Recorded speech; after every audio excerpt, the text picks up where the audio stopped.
In this video, I'm going to show you how to fix please check your internet connection error 277 on Roblox. First thing you want to do is you want to go to Google, and over here you want to type in is Roblox down.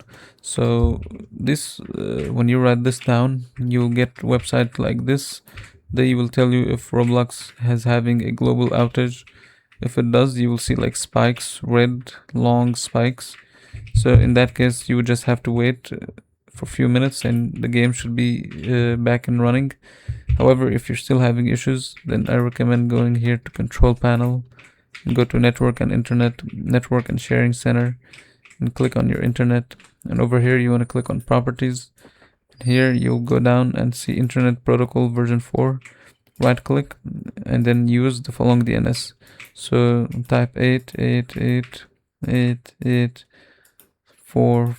After that, click OK, and hopefully this should fix your issue.